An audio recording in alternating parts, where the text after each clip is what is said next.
This next practice is going to help you with how you eat and what you eat. And I want to talk about food a little bit because food is a very, very important part of conscious breath work. Yeah? You know, how our diet affects the way we think and feel. Now, some people believe the kind of food they eat changes blood acidity. You know, the blood is so well buffered, so well regulated, it's actually quite difficult to change blood acidity or alkalinity from what you eat. You can do a bit. You know, if you drink lots of bicarbonate of soda or something like that, you can change it.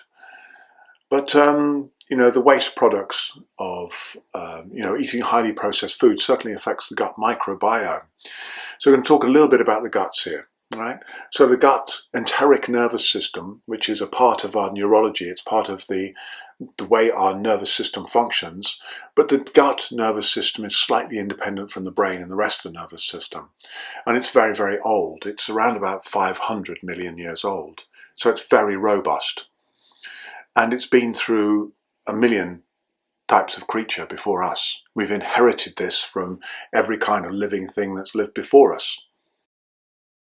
So it runs from the lips here, run your finger around your lips, and breathe as you do that, and the other way.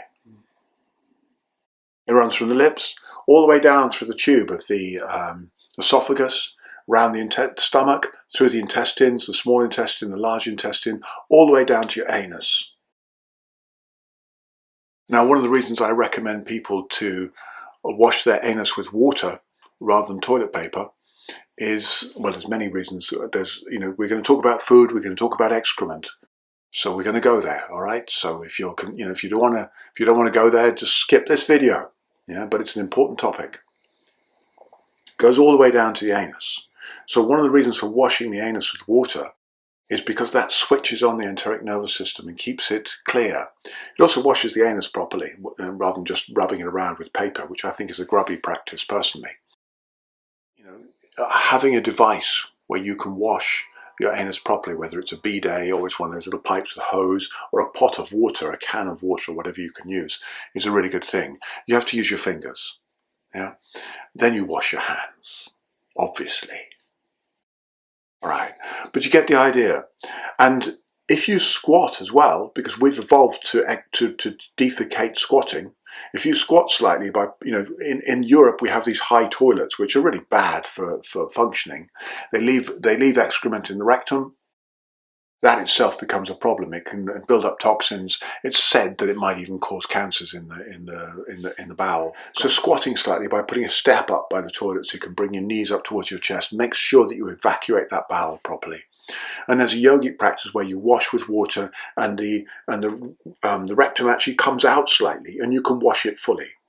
And when those yogic practices, it's said that when you do that, your body stops smelling. You change the bacterial load on your body and it changes the way you smell.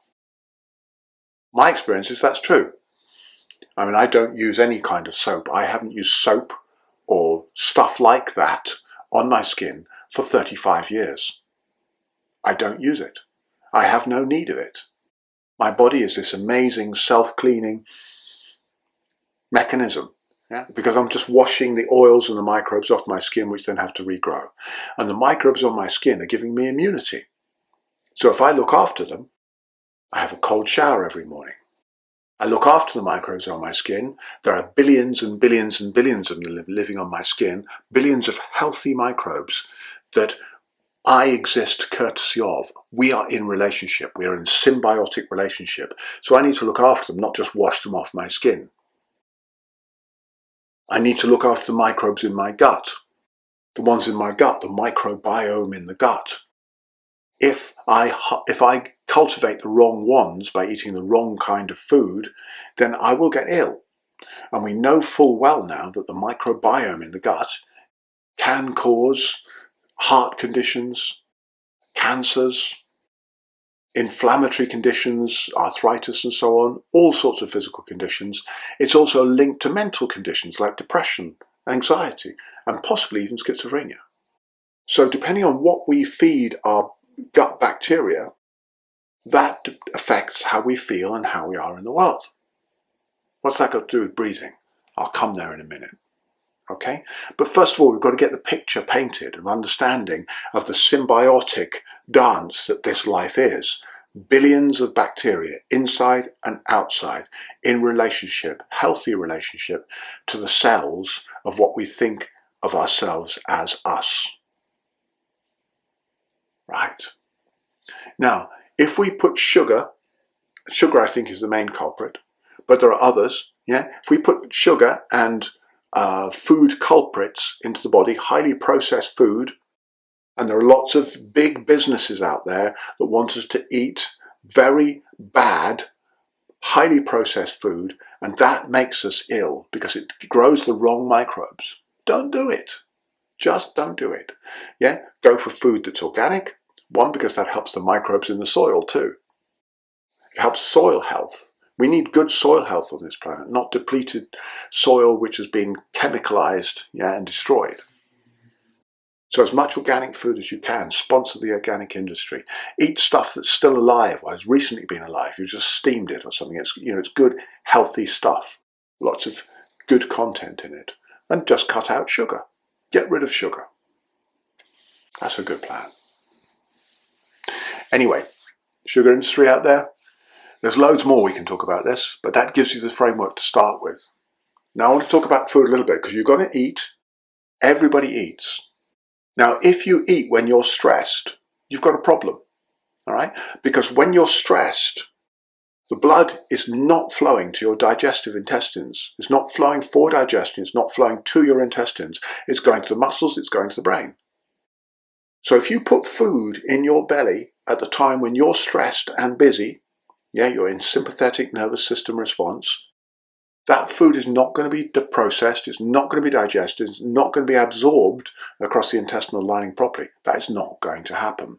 So it's going to irritate your intestines, and all that good food, even if it's the finest food in the world, if it's the finest superfood, whether it's vegan or whatever else it is, it's going to be pooed out at the other end. It's not going to be absorbed. All right? So if you're living in stress, yeah, your food is not going to be absorbed properly. That's really important to know. So using the conscious breath-based practices we've talked about to down-regulate your system enables you to make maximum use out of the life form that your food is. Now, your food is of a life form. One of the things about being alive on planet Earth is that we have to consume life form to be alive. So if we do that respectfully, eat respectfully for the other life form that we're consuming. So when we pay attention to the food we've got, that food coming in that's been grown from sunlight and water and earth, yeah, by other people, transported to us in cities or wherever we happen to be, and we then cook it or other people cook it for us, and it comes onto a plate or a bowl in front of us, there's that food. The miracle of food. It's in front of us. How do we make best use of that? And the answer is consciously breathe. Eyes open for a moment. Just look at the food. Look at its colours. Pay attention to breath, 4-part breath. Just full, deep, steady, rhythmical breath. So you're bringing the centres in alignment with each other. And take your time to look at that food. Look at its colours. Look at the structure. Look at the form. Look at its beauty. Smell it. So you're using the sense fields. Now, personally, I eat with my fingers nearly all the time because that gives me another level of sensory engagement with the food through touch. And there is some evidence that people who eat with knives and forks are less aware of how much they're consuming and tend to overeat because you've got those metal prongs in the way of your sensory engagement with the food. When you touch it and feel it, and remember that most people on the planet eat with their fingers. In Africa, in Asia, yeah, some people eat with chopsticks, but if you go to India, people eat with their fingers. In Africa, people eat with their fingers. People eat with their fingers all over the world. It's not dirty and wrong to eat with your fingers. That's a very Western understanding of eating with your fingers. You know, I've been to Africa in places where I eat with my fingers and people provide me with a beautiful bowl with lemons in it of water to wash my fingers with afterwards. You just don't get food above that range of knuckles. There's etiquette still. It's just finger eating etiquette. So enough of this kind of Western prejudice about finger eating. Finger eating is sensory engagement with your food. Yeah? Now, when you engage with your food, you're breathing through your nose. You're not opening your mouth and slopping around with your mouth when you breathe, so you're breathing and eating at the same time. That is unhealthy. Yeah? So breathe through your nose as you're eating. Take your time. Chew your food really well. All this is basic etiquette, basic biological etiquette around eating. So we've done the sensory engagement with the food. The next thing, before you touch the food, before you put it in your belly, before you put it in your mouth and chew it, is to take some breaths. Close your eyes for a second.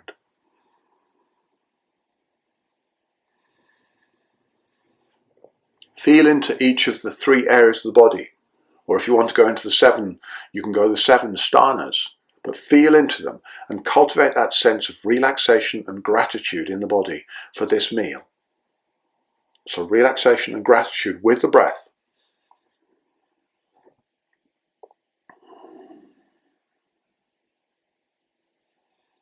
So you're getting that coherent, integrated, joined up, full body-mind relaxation and gratitude for this amazing miracle of food. Remember that many people on this planet do not have food to eat. So that moment of appreciation of this sunlight and earth and water and air that's been cultivated and harvested and transported to you, that moment of gratitude is a profound gift to give to yourself and to give to all of life. And this is a breath-based practice. We're going to be looking at a couple of other practices in a moment which also affect stress levels in the body and how we manage those. And these are very important practices in relationship to eating. Let me explain a little bit why. If our body has residual stress patterns inside it, that information is flowing from the body up to the brain. It's influencing the brain, the perceptual patterns of the brain, and influencing the hormones and neurotransmitters released by the brain and affects how we are in the world. So if we don't de-stress our body with breath work, with conscious breath work on a daily basis, we are building up emotional debris in the system, which is felt by the brain, which is making it harder for us to absorb food. You get the joined upness of this. We are one joined up flow. You can't separate out breath from food, food from breath. Yeah? Because breath affects stress levels. Stress levels affect how we digest. This is really important information. So many people don't know this. So make the most of this. Please. Yeah? Get the most of this. Get your friends onto this course if nothing else, because there's so much good stuff in here as you're beginning to understand now. There is so much good stuff in here. So get that breath each time you eat. Don't eat walking down the road. Don't eat walking down the road. You don't walk down the road stuffing a sandwich in your face and expect that to go and be absorbed. It's not going to happen. Now, so many people stress eat. They comfort eat. They feel upset. They feel a bit sad. They feel a bit depressed. So they put food in their mouth. Yeah. Now that tends to be a mix of carbohydrates and sugar and fat. Something like cake of that kind. Yeah. But what happens when you put that is you get a temporary serotonin release in the guts. The guts here is where we make most of our happiness neurotransmitter. So we get a temporary release of serotonin, but that's dependent on more cake. So we build up this addictive relationship to sugar, fat, carbohydrate mixes, where we get a moment of joy in the afternoon at about 3:30, 4 o'clock. We put some cake in and we feel a little bit happy, and then we go away and feel crap about eating the cake because we feel stuffed and unhappy and a bit more heavy in our body. So that kind of comfort eating, whether it's chocolate or cake or whatever your thing is, the plan is to eliminate that. And some of the next practices we're going to do, start off on this course and certainly cover on the next course, are going to make sure that you eliminate that practice of that difficult relationship with food for comfort eating. That will go. And I promise you, if you practice the practices I'm teaching, that will be over and done. It will be a part of your past history. It will not be happening anymore. Okay? That's a promise. Money back guarantee that if you practice every day, properly, every day, you will eliminate that from your life. Okay? So here we've had a little conversation about breath and food. and the importance of breath and food. And the more you can down-regulate the system, the more you can digest properly. Those moments of gratitude before you eat, every time you eat, every time you drink. I have a practice of taking a glass of water and giving thanks, gratitude for that water, which is my body. I'm going to put it in there, it's going to become this body. You know, there's one lot of water on this planet. The oceans, the rivers, the rain is one system of water. Human beings are polluting it. That's our bodies we're polluting. If we throw things in a river, we are polluting our body. And it's time to end that behaviour. It's time to eliminate that kind of behaviour. And we eliminate that kind of behaviour through understanding the joined upness of things, breathing into that. Let's take a breath. And liberating ourselves from the illusion of separation. So enjoy your food. Make sure that you breathe well before you eat. Make sure that you de-stress your system every day to clear out the emotional debris. And we'll cover more of this terrain in the next few practices. Right. Thank you. Have a great day.